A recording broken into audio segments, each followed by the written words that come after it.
Hello, are you able to hear me? Anyone?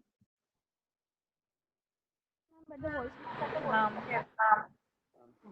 So I think we will start with the lecture because we are already past 12. So now in the last lecture we have seen something about the structure of DNA and the different rules that DNA follows. So when the organization of DNA is a long question, this question should be covered under following heading. One is primary, secondary, tertiary structure of DNA. Then second part that you should cover is about the supercoiling of DNA. Third point, nucleoproteins. And fourth point that you should write is about junk DNA. So these all points you should cover now, even though I have written it in a very short thing, that is primary, secondary, tertiary, quaternary structure of DNA, all these things. These things should be elaborated either by a diagram or by few lines. For example, primary structure is a single stranded DNA with polynucleotides, how these nucleotides are joined together, which type of bond is there, like this.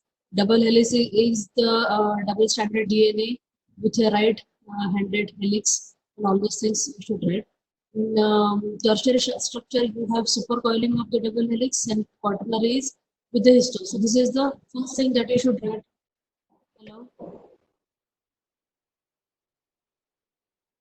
This is the first thing that you should write about the organization of DNA.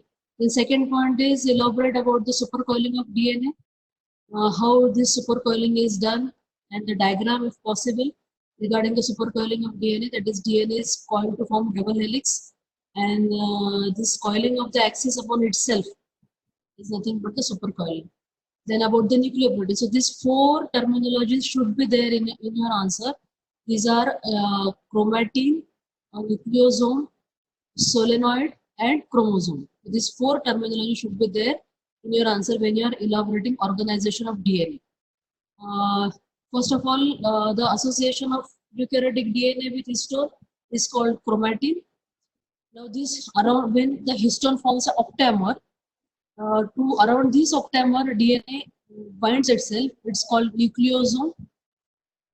Now, for the further shortening of the DNA, further packaging, compact packaging of the DNA, what does DNA do is again orderly arrangement of the DNA will be there, in which 6 nucleosomes per turn will be there. This particular entity is called solenoid. So this is the diagrammatic representation of nucleosome, and this is about solenoid. And then chromosome is there because in when solenoid are further folded into supercoiled loops. These are nothing but chromosome. So in this way, you should write this diagrammatic representation is also expected from you when you are writing a long answer on organization of DNA. And then in the last lecture, we have seen something about the junk DNA. I already explained that 10% of DNA is only active, rest 90%, or so to say more than 90% is transcriptionally inactive. That means you cannot have any any production of RNA or new production of protein by that part of the DNA. This particular portion, which is associated with nucleosome but is not digested by nucleases, is called as junk DNA, which is it is inactive. It is inactive.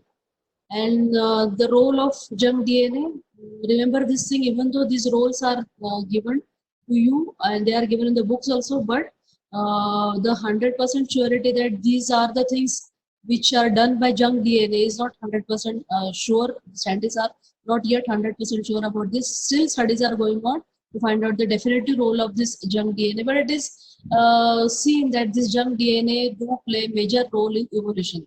So evolutionary, the genetic basis of evolution is explained by means of this junk DNA. It is capable of repairing broken strands of the DNA. It provides a reservoir of sequences. It may play a role in regulation of gene expression and may act as a protective buffer against mutations. Now coming to the intron, exons, and cistron. Now remember, these terminologies are there, or these things will be used for the this further part of the lecture, that is replication. But here just remember, at that particular moment I will not explain the things again, so that's why I've given just given the definitions of interons and exons. These are required in the with some references there in the replication lecture for these introns and exons. So remember this thing, the introns are the stretches of DNA which are silent areas. Silent areas means what? These segments of the gene coding for proteins are called exons, and introns are those which are silent areas. These particular things are not translated, so they are called as enterons, while exons are translated to produce proteins. The segments of gene coding for proteins are called exons, and those which are silent stretches of DNA which are not translated, they are called as enterons. Now remember this thing, primary transcript, mRNA which is generated, or so that matter tRNA, rRNA, whatever primary transcript is there, after generation of primary transcript, certain post-transcriptional changes should be there with those entities so that they becomes active. So whenever post-translation transcriptional changes after transcription, transcription is what? Transcription is synthesis of RNAs from DNA. So when different types of RNAs are generated, say it's mRNA, tRNA or RNA, after generation of these RNAs, they are that way inactive because they do have enterons in them. And some primary, these are called as primary transcripts, and some post-transcriptional changes should occur in those RNAs so that they becomes active and mature. So this is the intron which has to be removed from this, so that whatever primary transcript is there, that is the exon which is the genes on which can be translated. And the last point that you should write about, write in the organization of DNA is about the active DNA. 10%, 90% is junk DNA, 10% is active DNA which is transcriptionally active, and it is sensitive to the action of nucleases. Now here again, this is a very important thing that you should include in your answer when you are writing a long question. This point is important for Cabin Viva point of view also. This is asked routinely in the Cabin Viva, that is explain or what are the genetical types of DNA. So genetical types of DNA, this is very important entity. Actually what happens is these things you know well. It is not that it is not saying that you are not knowing that autosomal DNA are there, mitochondrial DNA is also there, and other DNA also there. But still, when the question is asked like this, no, genetical types of DNA, students are little bit confused. These things you know very well. You have three types of genetical DNA. One is autosomal DNA, second is mitochondrial DNA, and third is X and Y chromosomal DNA. So autosomal DNA, it makes up 22 out of 23 pairs of chromosome, and it is important in finding out person's ancestry and parentage. So this particular two important role which are played by the autosomal DNA. It is helpful in finding out person's ancestry and parentage. Second type of DNA, genetical DNA, is mitochondrial DNA. This mitochondrial DNA, as you all know, it is transmitted from mother, or you can say from maternal line. So it is used to do the maternity test. To find out biological mother, this particular mitochondrial DNA is utilized. And the X and Y chromosome DNA that determines the sex of a child. XX is present in female, XY is present in male. So this is also called as allosomal pair. Remember this thing. I think this thing is covered in 11th, 12th only. MCQs are also there on this allosomal pair of DNA. So you know it, but when the question is asked, that is what are the genetical type of DNA, the answer should be three: autosomal, then mitochondrial, and then allosomal or XY chromosomal DNA. So this is about the different types of DNA. Now, thus we have completed with the structure and function of DNA. Now coming to the RNA structure and function. This RNA is located in cytoplasm. It is synthesized as primary transcript from template strand, and it is then processed by post-transcriptional modification to produce mRNA. So we are dealing with the mRNA. So what is the role of mRNA? It transfers the genetic information from gene of DNA to protein synthesizing machinery in ribosome. So in ribosome, you have a set of certain active components or certain substances which are helpful in synthesizing protein. So they have labeled this all components as protein synthesizing machinery. They are present in ribosome, and this genetic information from DNA is transferred to this ribosome. mRNA is messenger RNA. It carries a message in the form of genetic information from DNA to the ribosomes, where proteins are getting synthesized. At 5' end, you have methyl guanosine cap, and at 3' end, you have poly-A tail. This is the thing that you should know. Coming to the tRNA, it transfers the information carried by mRNA into specific sequences in amino acids. So amino acids means what? Sequence of amino acid is determined by tRNA. It transfers the amino acids to the protein synthesizing machinery present on the ribosome. So whatever information is there on the mRNA is read by transfer RNA, and accordingly the amino acids will be transferred to the protein synthesizing machinery in the ribosomes, where rRNA is is present, and the sequence of amino acids is determined by no doubt by the nucleotide sequence present on the mRNA, but this tRNA is helpful in maintaining that particular sequence of amino acids. Now this is the structure of this tRNA, where you have clover leaf-like structure of tRNA, where you have acceptor R, you have DR, you have anticodon R, you have variable R, you have tRNA. So different types of structures are there in the tRNA. Here, please remember, again, this is a 3' 5' type of thing strand, where anticodon arm is that way very important, which is attached to the particular nucleotide sequence on the mRNA, and accordingly to the 3' end, where ACC sequence is there, acceptor arm is there. To this, the amino acids come and bind, so that this amino acid will be transferred to the ribosomes, and then you have the protein synthesizing over there. The next, third RNA, that is rRNA. This is a nucleoprotein present on the ribosomes. mRNA interact with the tRNA, translating into the specific proteins, and these rRNA are present on the ribosomes. One more entity that you should mention when you are writing a structure and function of RNA. See, the structure function of RNA separately can be asked as a short note, or this can be a sub-question to the DNA structure and function. So in that you should include RNA as enzyme, that is ribozymes. You already know that ribozymes are there. So this is particularly asked in the enzyme theory viva, where they ask you, tell me the name of enzymes which are not protein in nature. So the answer should be ribosome. So ribosomes are those enzymes which are not protein in nature. Otherwise, almost all enzymes are protein in nature. So example, students don't know the example of ribozymes or ribosome. So these ribozymes example are ribonuclease P and peptidyl transferase. Remember this thing. These are the ribozymes.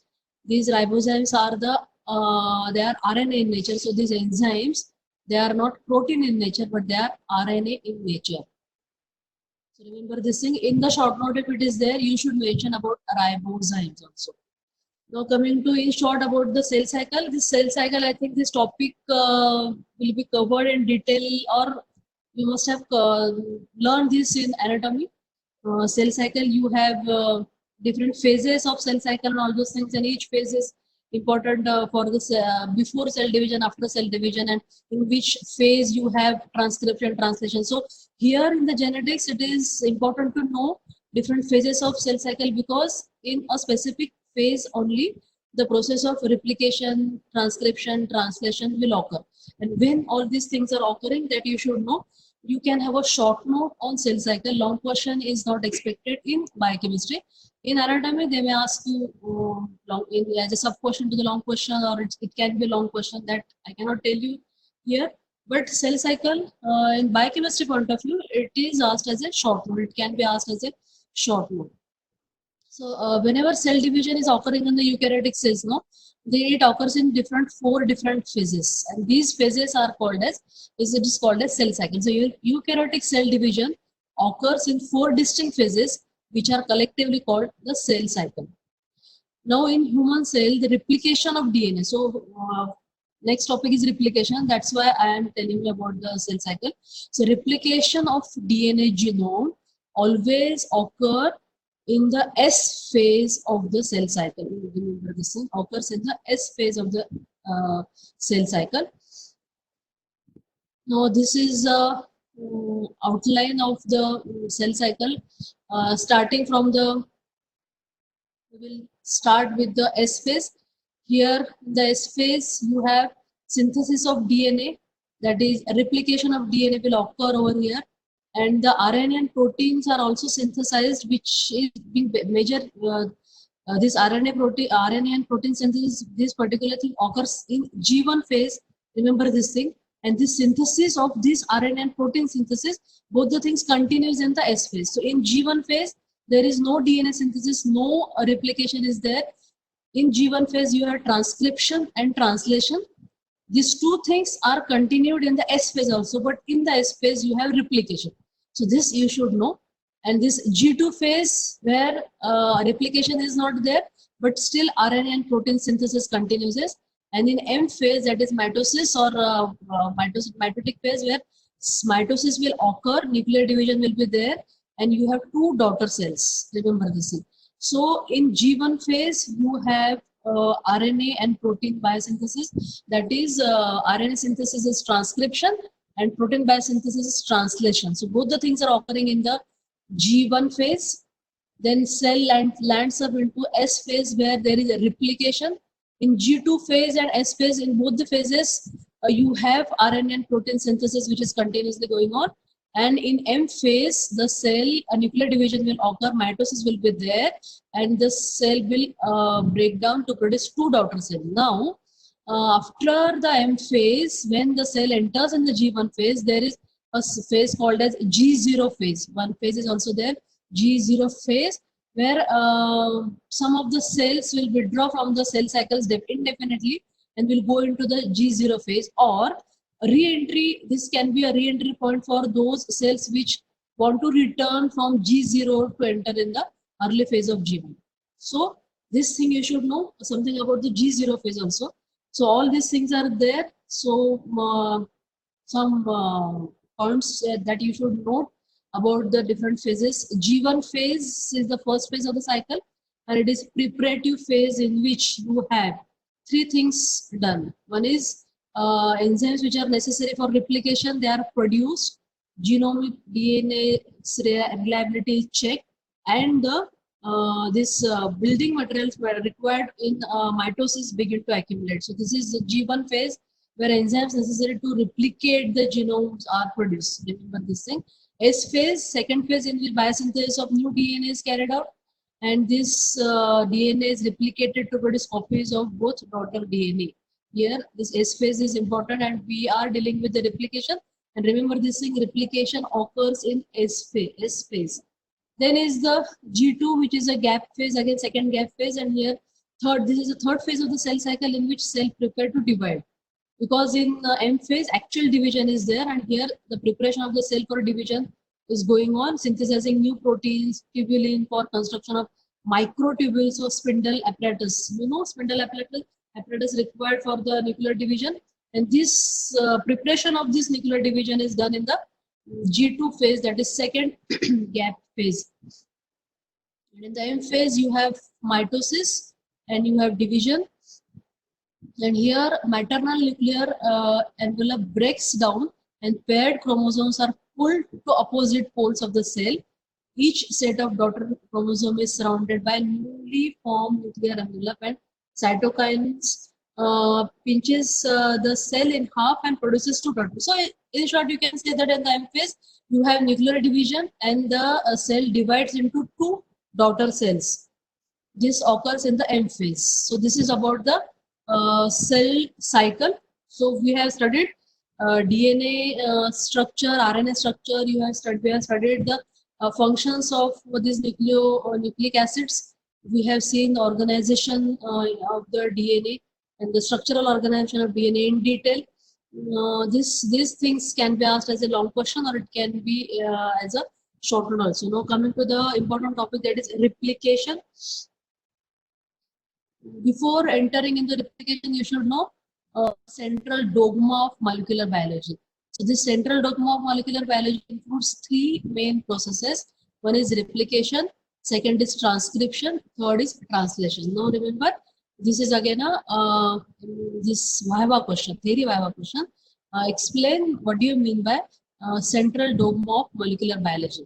So this particular thing you should be able to explain. This includes three processes: replication, transcription, and translation. So there in the Viva, define what is replication, that is production of new DNA, transcription, that is production of RNA, and translation, production of protein. So in this way you can explain, or you should explain when a Viva question is there. And this is a diagrammatic representation of the central dogma of molecular biology, where you have replication, transcription, translation. In the replication, new DNA is generated, transcription, RNA is generated, and translation, protein biosynthesis is there. This is again a Viva question, the different ways of transmission of genetic information from DNA. So what all different ways genetic information present in the DNA can be transmitted. And this is transmitted, so students only know replication, but they should also know other ways by which genetic information from DNA can be transmitted. So one is replication, second is crossing over, third is recombination, fourth is transposition, and fifth is conversion. Remember one thing, details of the rest of the four processes is not expected from the people. Nobody will ask you details of these things, but at least you should know the names of those other ways by which genetic information can be transferred from the this transmission of this occurs from the DNA. So replication, crossing over, recombination, transposition, and conversion. These are the 5 ways by which genetic information can be transmitted from DNA. Now, coming to the replication as such, there are certain features of replication. It is highly ordered and complex process. It always follow 5' to 3' polarity. It involves n number of enzymes and proteins. In eukaryotes, it proceeds in both the directions simultaneously, begins at multiple sites, while in prokaryotes, single site of origin is present. So this is very important difference between prokaryotic and eukaryotic replication. In eukaryote, the replication starts in both the directions simultaneously and begins at multiple sites, while in prokaryotes, single site of origin is present. The reason I will tell you later on, and how this particular thing occurs, diagrammatic representation of this also I will tell you the subsequent parts of the lecture. Now, why you need to have replication? This replication is necessary because this is helpful in provision of genetic information to progeny possessed by the parent. So whatever genetic information is possessed or it is there with the parent, it is provided to the progeny with the help of replication. And second important function that replication play is maintenance of genetic stability within organisms and species. So these two functions are there. So this is again a Kevin Bayer question. You know replication well, but if the functions of replications are asked, what is the need of having replication? This, if it is asked, no, students are not able to answer it properly. So be specific in your answer when you are there in the Kevin Bayer. The first is provision of genetic information to progeny possessed by parent, and second is maintenance of genetic stability within organisms and species. So these two important functions are there for the replication as such. A few fundamental rules are there which replication follow. These are very important rules, and first is each strand act as a template. So DNA is a double-stranded structure. Each DNA strand can act as a template for the synthesis of new DNA strand. It is a semi-conservative process, starts at origin and usually proceeds bidirectionally. Primer is needed. This is very important thing. You need primer for replication, and it proceeds always in 5' to 3' direction. So this structure, I will not go into detail of this, and this each strand will act as a template. This is shown by this particular diagram. Here, if you consider this diagram, old and new strands are there. So old strand is maintained or conserved, on which the new strand will be generated with the help of the replication machinery, so that the old strand or one strand which is acting as a template is conserved. So it is a semi-conservative. So whenever two DNAs are generated in the in the DNA, each DNA, you have a new strand and you have an old strand. Old strand is the one which is there from the original parent DNA, and this two daughter DNA, the one of the strand is a newly synthesized strand. This you should know. This is again a thing which can be explained by the diagram, semi-conservative. So DNA strand is there. Replication, second diagram, replication 4 is generated by separation of these two strands. Each strand acts as a template, and on both the strand, new strand will be generated. So you have a replicated daughter molecules with one old and one new strand. So coming to something about the primer which is needed for replication, it is always remember this is a stretch of 50 to 100 nucleotides. Then it is paired with one of the with one strand that which acts as a template. It provides free 3' end on which new deoxynucleotide will go and bind. So on the 3' end of the primer, new nucleotide is going to bound, so that new DNA strand will be generated. Remember this thing. It is formed by an enzyme called as primase, and once the replication is over, this primer will be removed. This primer will be removed, and the gap will be filled by DNA polymerase and DNA ligase. So this is a MCQ question, and this is a KB Viva question. The gap created by removal of primer is filled by DNA polymerase and DNA ligase. Both the things are required. Remember this thing. So this DNA ligase and DNA polymerase are there. How these two enzymes are utilized, where exactly polymerase acts and where exactly ligase acts, that I will tell you later on. But remember this in this gap created by removal of primer is filled in by these two enzymes. So this replication proceeds, second the feature that is this proceeds in 5' to 3' direction. This I have already explained. New strand always is synthesized in 5' to 3' direction, and template is read at 3' to 5. So whenever these two strands of DNA are there, both are running in anti-parallel way. One do have 5' to 3' these two ends, and another is in 3' to 5' direction. These two strands are there. Both the strands are acting as template. When they are separated, so the new strand which is generated, it is always generated in 5' to 3' direction, while the DNA template is read at 3' to 5' direction. Always remember this thing. Now, whenever the synthesis of these two new strands are going on the two templates, so each one strand is synthesized in a continuous manner called as a leading strand. So what we are dealing with? We are dealing with the DNA which is which with the two strands. These two strands are separated now, and once these two strands are separated, each strand acts as a template, and on each strand, new strand is getting synthesized for the daughter DNA. Now this synthesis of the new strand is in a continuous manner at one side, and on the other side it is in the discontinuous manner. When it is synthesized in a continuous manner, it is called as a leading strand, and when it is there in the discontinuous manner, it is called as a lagging strand. So this particular thing can be explained well with the help of this diagram. So two strands, one running in the 5' to 3' direction, other strand running in the 3' to 5' direction. At the fork, whenever the replication fork is generated by separation of two strands, new strand is getting synthesized always in 5' to 3' direction. So leading strand is one where continuous synthesis of DNA strand is there. You can appreciate that green mark is of primer. The red one, red arrow moving towards the fork, mouth of the fork. This fork is called as a leading strand. It is generated continuously. As against to this, on the other strand which acts as a template, you have discontinuous synthesis of newly generated strand. So this discontinuous manner, when it is there, no, it is called as a lagging strand.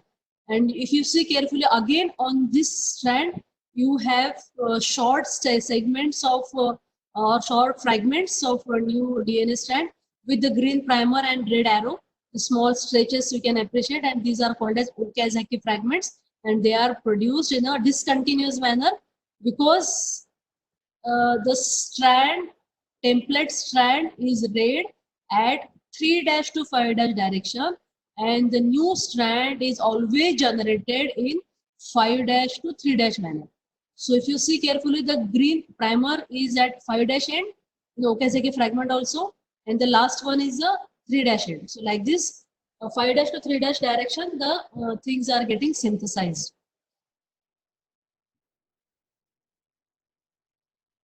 Now, what all things are required for replication? You need substrates such as deoxy ATP, deoxy DTP, deoxy CTP, and deoxy GTP. So these are the substrates which are needed for replication. Again, a MCQ question. You need template strand of the DNA. You need primer. For the prokaryotes, the primer it is approximately 50 nucleotides, and in eukaryotes it is 9 nucleotides. This is the difference between prokaryotic and eukaryotic. Then you have different enzymes. You need different enzymes. In prokaryotes, you need three types of enzymes: DNA polymerase 1, 2, and 3.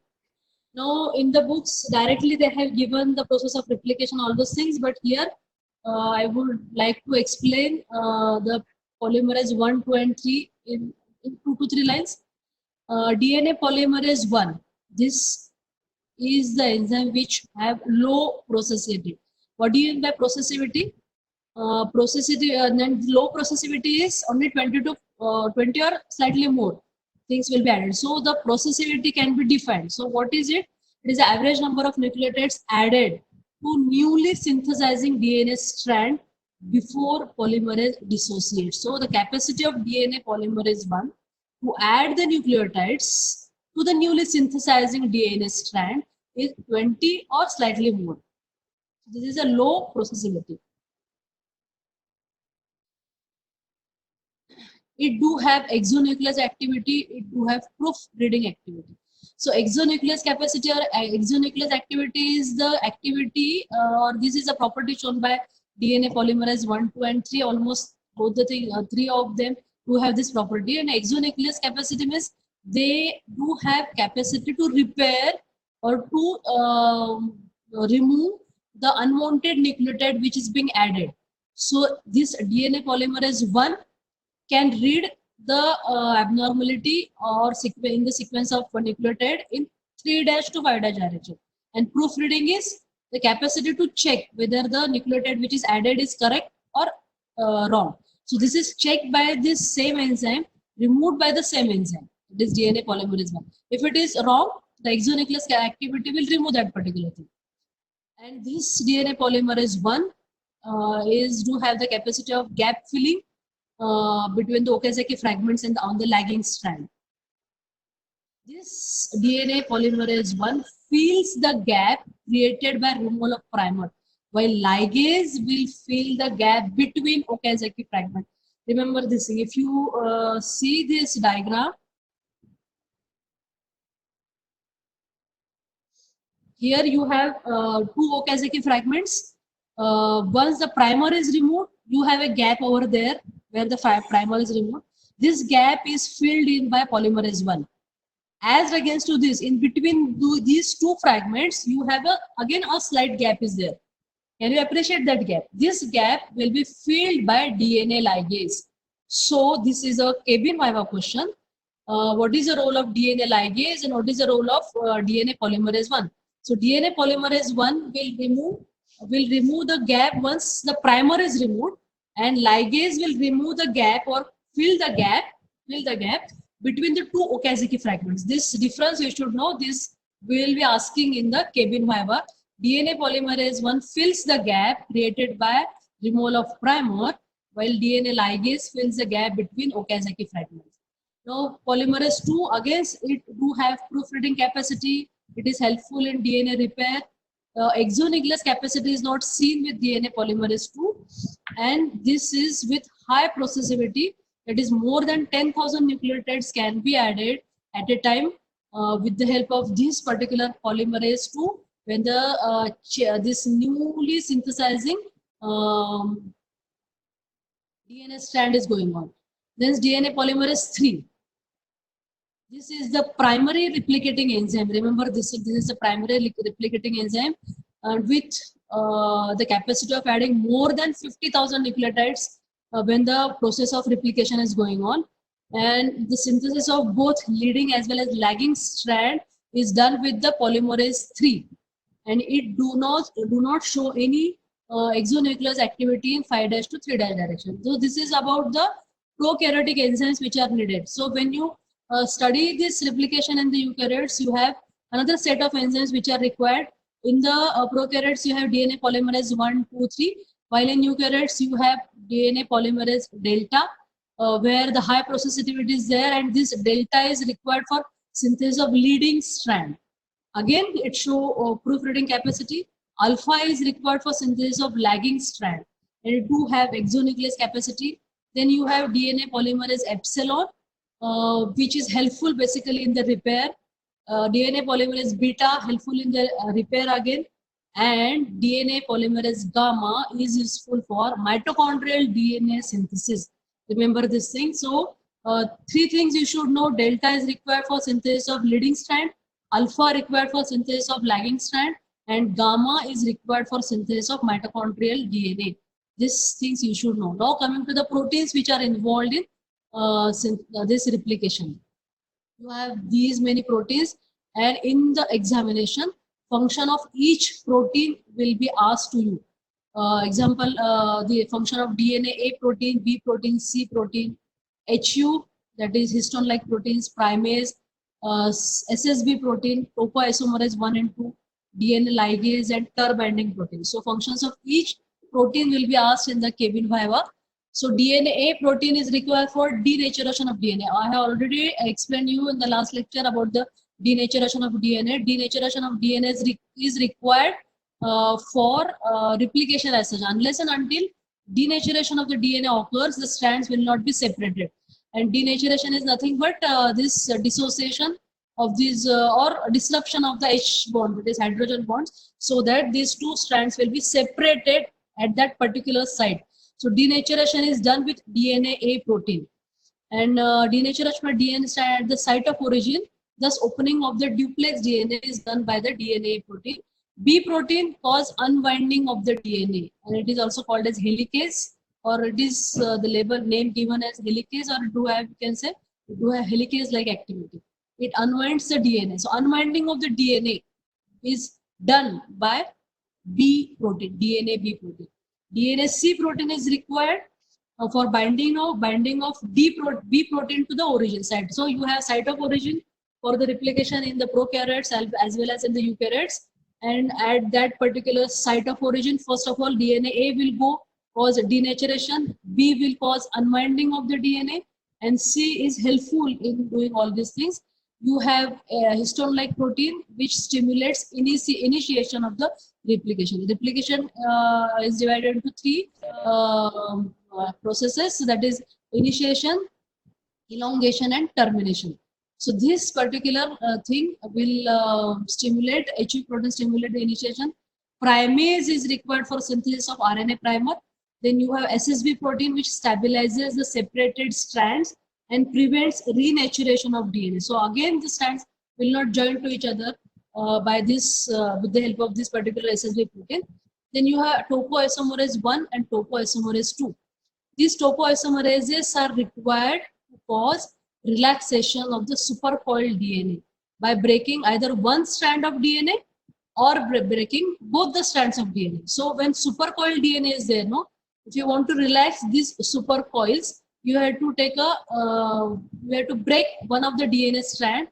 The supercoiling is released, and then again join the thing. This is done by topoisomerase 1. If both the DNA strands are broken down and again sealed, this particular thing is done by topoisomerase 2. Then you have DNA ligase. This seals this single strand nick and this lagging strand. This is required for that particular thing.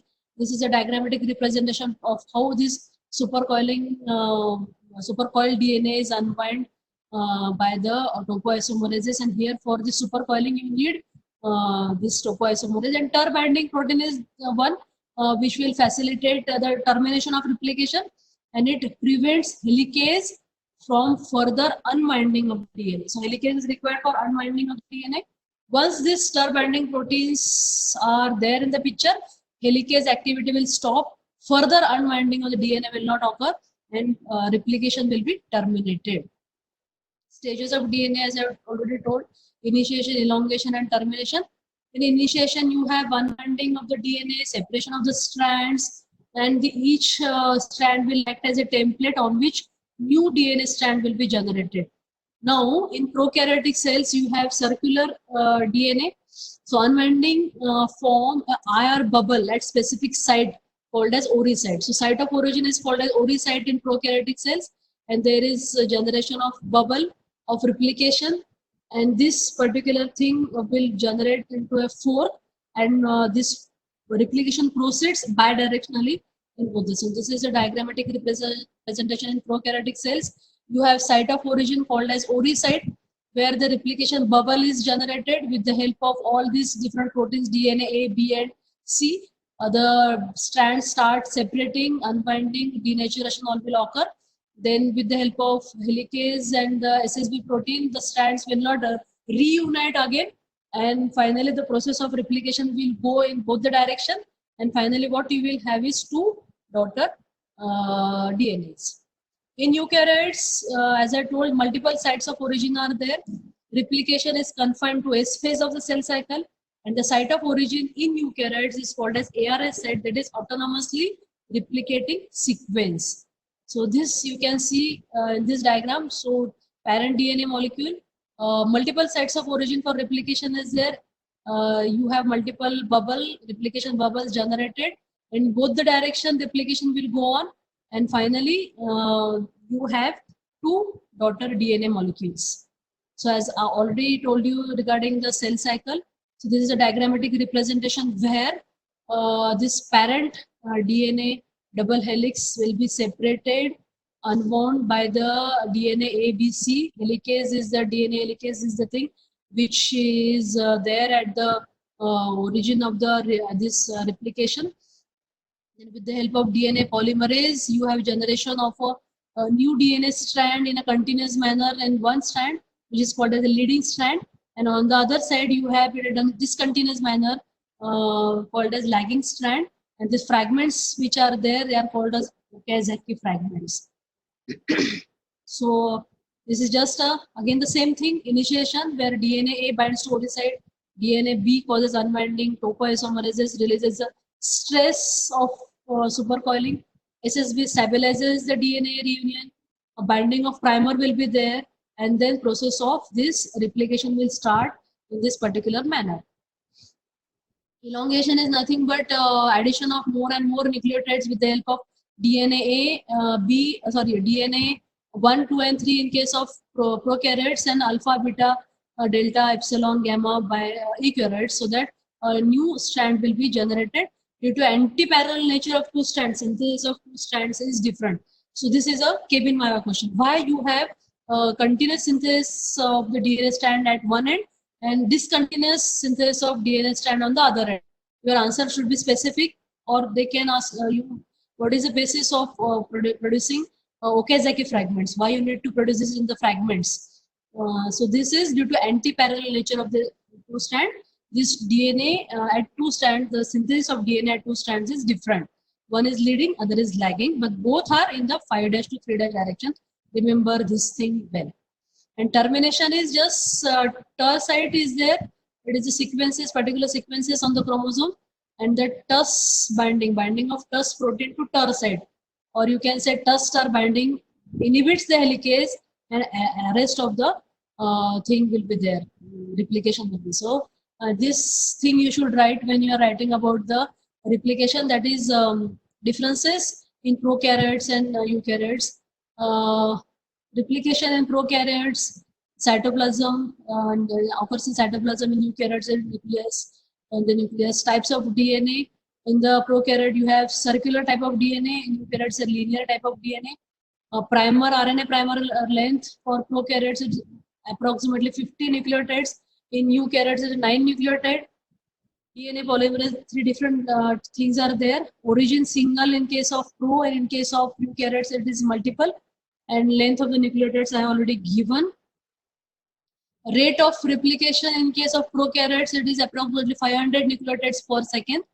And in the prokaryotes, it is 50 nucleotides per second. End replication problem is not seen in the prokaryotes, but it is seen in the eukaryotes. Inhibitors of replication, antibacterials, antiviral, and chemotherapy. These are the inhibitors.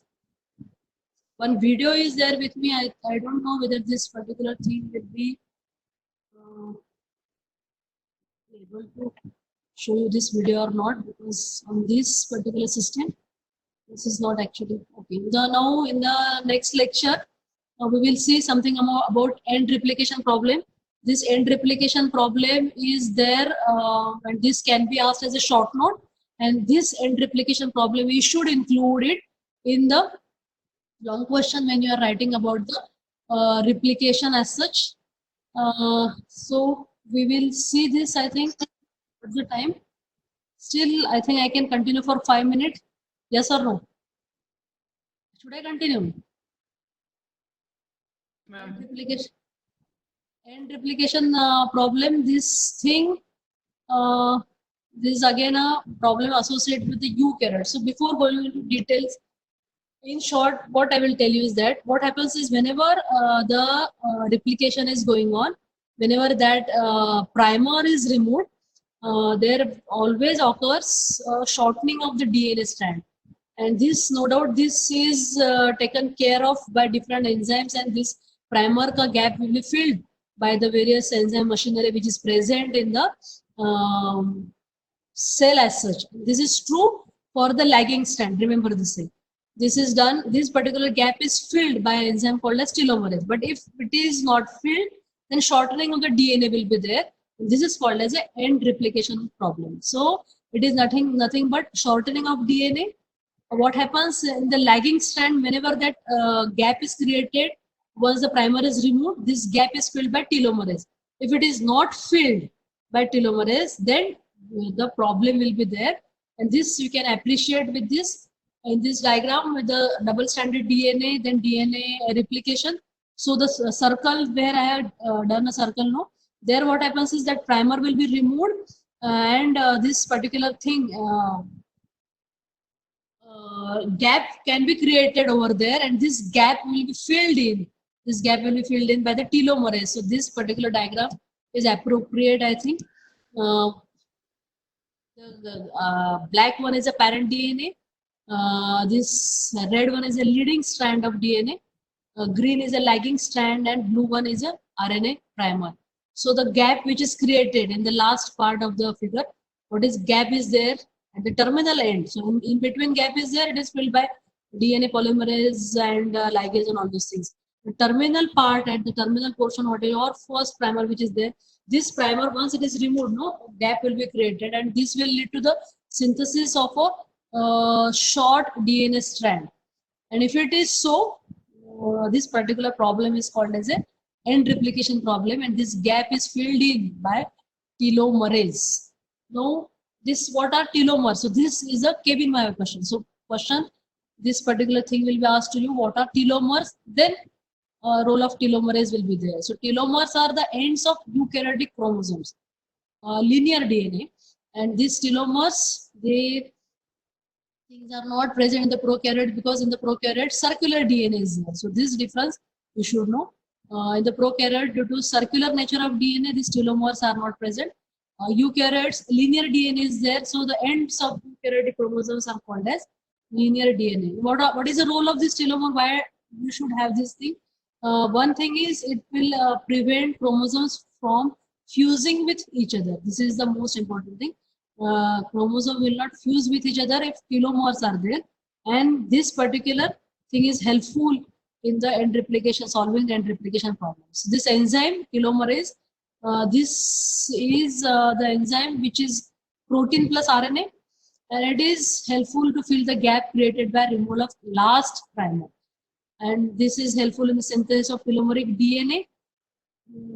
This add telomere repeat units so at the ends, and this particular thing will be helpful in the reverse transcription also.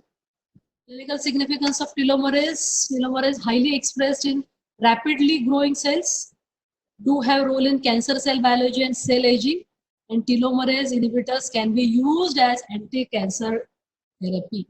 And the disease related to the absence of telomerase is progeria, where the short DNA is there and death of the cell due to very short DNA, you can say early aging will be there.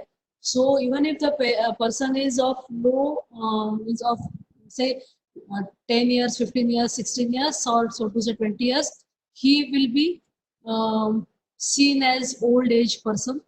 Progeria, this disease is called as a progeria, and this is due to the deficiency or absence of telomerase. So up to this, so this is for today's lecture. So we have seen about the replication, we have seen the end replication problem.